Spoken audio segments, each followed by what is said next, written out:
반갑습니다. 킹크벨입니다. 오늘은 또 새로운 책 여러분들과 함께 이야기 나눠볼 텐데요.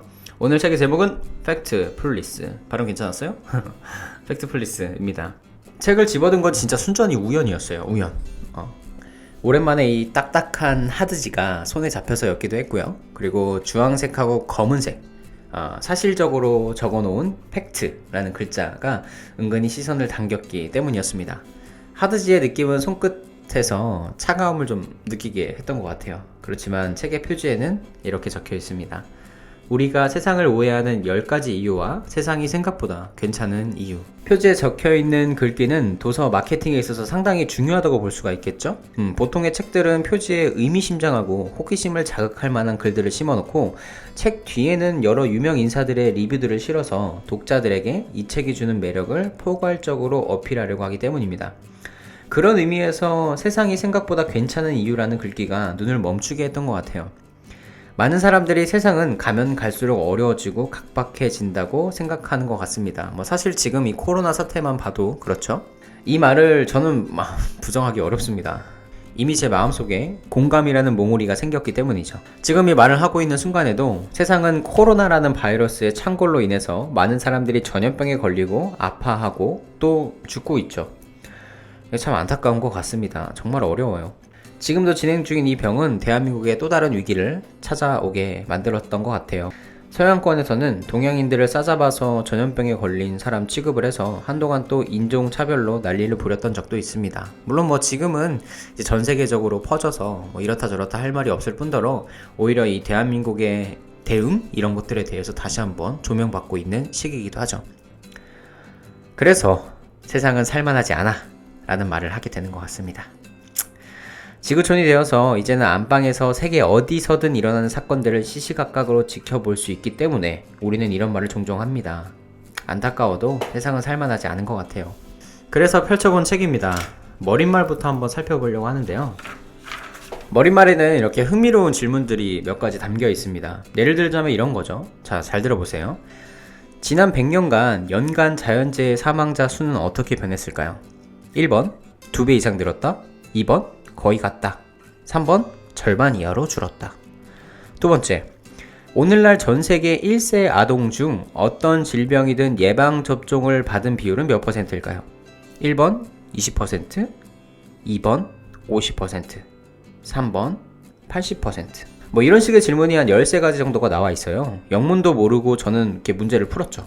기껏해야 한 3문제 정도 맞출 수 있었던 것 같아요. 세계 전반적인 현재 상황들을 어우르는 질문들이었습니다. 풀면서 저는 거의 확신에 차서 문제를 찍었어요. 내 기준 안에서 바라본 세상은 충분히 부정적이었으니까 말입니다. 저자는 이 결과에 대해서 침팬지와 비유를 하고 있습니다. 그러니까 침팬지에게 A, B, C라고 적힌 바나나를 주는 거예요. 그리고 문제를 읽은 뒤에 하나를 골라 먹게 했을 때 우리가 고민하고 찍어낸 답의 결과들보다 훨씬 높은 성공률을 보일 거라는 거죠. 즉 침팬지는 적어도 33%의 정답률을 보일 수가 있습니다. 왜냐면 한 가지만 먹을 가능성이 크니까요. 그러니까 13문제의 답을 1번으로 찍어도 33%의 답이 나올 수가 있다는 겁니다. 고민해서 답을 내린 우리한테는 13가지 문제 중에 평균 2개 정도의 정답률을 보여주고 있다고 해요. 그러니까 어떻게 보면은 아까 말씀드렸던 대로 하나의 번호로 일관적으로 찍은 침팬지, 그리고 생각을 가진 우리가 내린 답의 차이가 좀 이렇게 극단적으로 갈린다면 우리는 어디서부터 좀 잘못된 걸까요? 웃어 넘길 수 있는 하나의 소재이자 비유지만 저는 세상을 아직 한참 모르고 있습니다.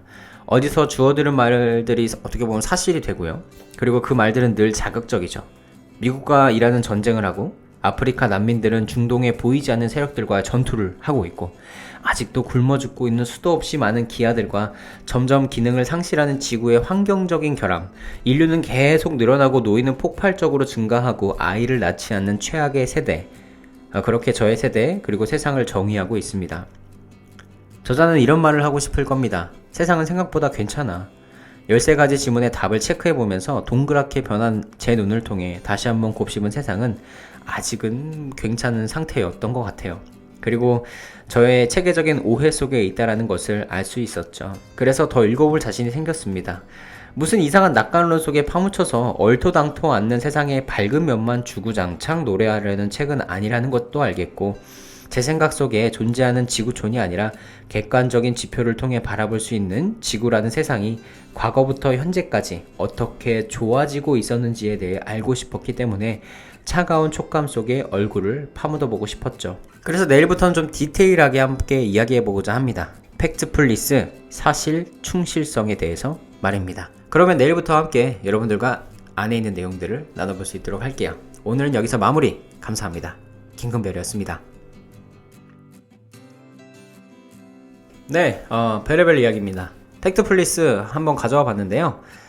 저는 이 가족분들이 되게 대단한 것 같다는 생각을 일단 첫 번째로 했습니다. 한스 로슬링이라고 하는 분이 어떻게 보면 세상의 거대한 오해에 대한 문제점을 인식을 하셨고, 그 문제점을 가족에게 공유를 하니까 남편과 며느리가 함께 협력을 해서 이 세상이 생각보다 괜찮은 이유에 대해서 좀 알려주기 위해 여러 가지 웹사이트라든지 프로그램들을 만들기 시작했다고 하더라고요.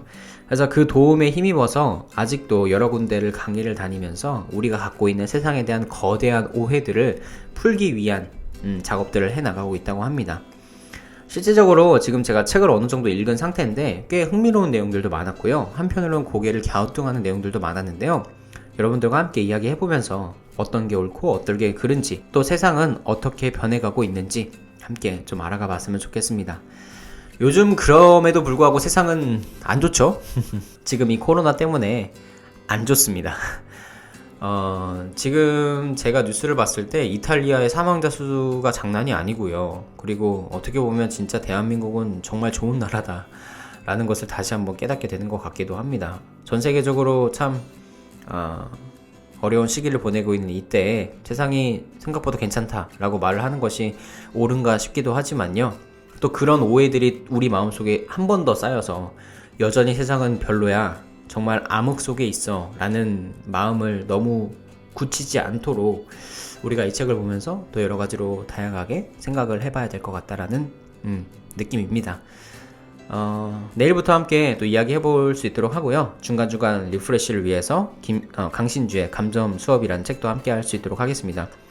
강신주의 감정 수업은 챕터가 48개나 돼요. 그래서 이걸 한 챕터씩 어떻게 나눠서 48개를 만들어야 되나 라는 고민도 있습니다. 그러나 그 고민은 제 고민이고, 듣는 여러분들은 그저 재밌게 또 한 번쯤 삶을 생각해 보시면서 들어주셨으면 좋겠습니다. 감사합니다. 김큰별이었습니다. 내일부터 또 함께 할 수 있도록 할 거고요. 여러분들을 응원할 수 있도록 하겠습니다. 내일도 기쁜 하루 되셨으면 좋겠습니다. 감사합니다.